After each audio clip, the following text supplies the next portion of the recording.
Hey, I'm Allison from Learning at the Primary Pond. I'm a literacy specialist, and in this video, I'm going to share with you how to use my free Phonics Diagnostic assessment to help you really start off the year strong with your primary students. Before we dive into this though, if you haven't subscribed to my channel yet, make sure to do that now. And then also hit the little bell so that you're notified every time I post a brand new video about teaching literacy in K2. Okay, so first and foremost, what is a phonics diagnostic? A phonics diagnostic assessment is used to diagnose or determine strengths and areas of growth for your students to really help you determine what they know and what they don't know yet so that you can target what they don't know and build from what they already know. This particular free phonics diagnostic, which again you can get for totally free in my Teachers Pay Teacher store, I'll leave a link for this. You will get a good picture of what students can decode, meaning read, like what phonics patterns they can read, and then what phonics patterns they can spell. So for like the kindergarten or even first grade version, there's also a piece where the kids are producing letter sounds because that's typically where they're at. Kindergartners at the beginning of the year may not even know any letter sounds, and that's totally normal.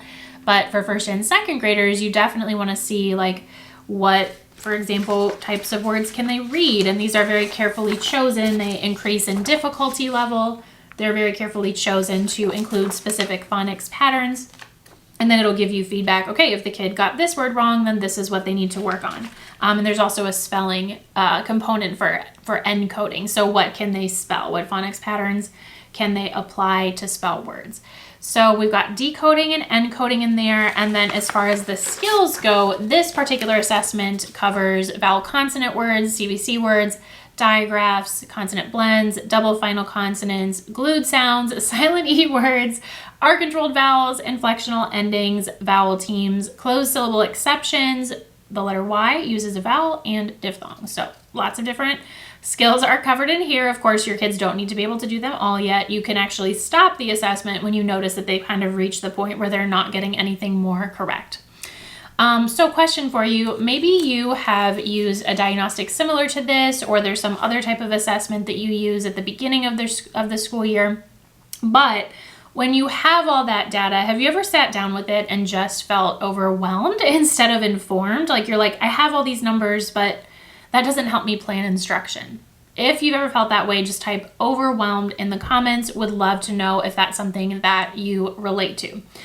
So this diagnostic assessment, fortunately, will not overwhelm you because I made it really easy for you to, and I'll try to show you this. I don't know how well you'll be able to see it, but you can download it for free and of course look at it for you to be able to see, okay, well, they struggled with this word. Okay, this means we need to work on that skill. So like this one has the word smog, and then if they miss that beginning part, it directs you to work on blend. So it gives you really actionable data. And then it also includes an option for a class sort of chart so that you can see, oh, not just what one student did at a time, which is very valuable, but how did all of your kids do and where are the areas that you need to work on and what do they already know? So this will not make you feel overwhelmed, fortunately, but let's also talk about what you should do once you have completed the assessment. Now, that class checklist that I showed you will really help you identify like, okay, like as a whole class, when I'm teaching my lessons, this is what I need to start with. This is where my kids are at. And so maybe, for example, if I'm a second grade teacher and my phonics scope and sequence dives right into vowel teams, but they still haven't mastered like consonant blends, well, this data is going to tell me, okay, before we really dive into that, then I need to focus some on consonant blends. So it will give you a starting point for all of your kids.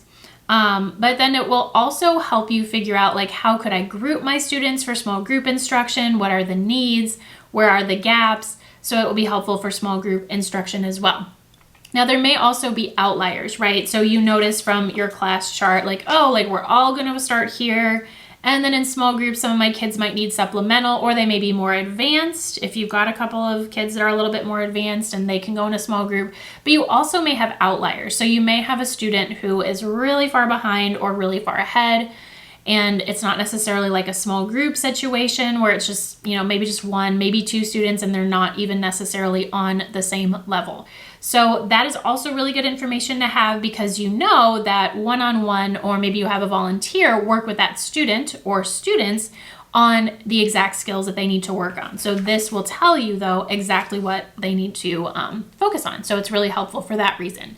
Now, let's say that you've got your data and you've got your plan for whole group, maybe even some small groups, but then you have students that are behind. And so this is where a phonics intervention can be really helpful.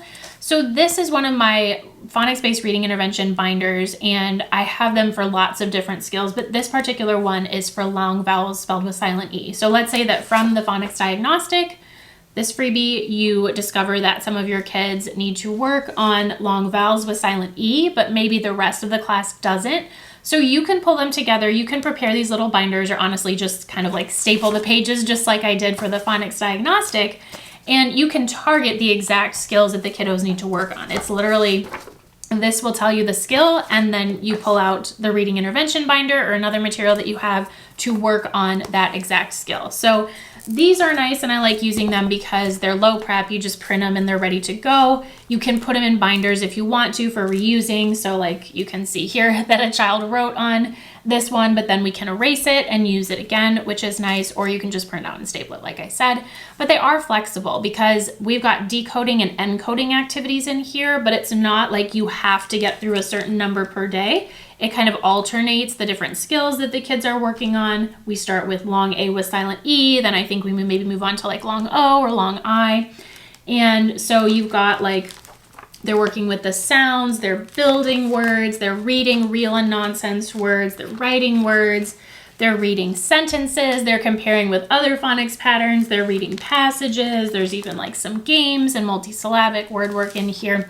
And again, it's really closely tied to what kids need. So you show, they show that they need this in the diagnostic, and then you immediately go to the reading intervention binder and you can focus on those specific skills. And there's also actually more mini assessments built into the reading intervention packs, the binders, so that you can very easily see, like, are they mastering it, or do we need some kind of review? So super easy to use. You also, I didn't show you this, but this is the student binder. You also have teacher materials. So it's like a lesson plan that tells you, okay, exactly what to do and say for every single activity. So it's super clear. You go from here, you go to the intervention binder, and it's just a really great way to target exactly what students need.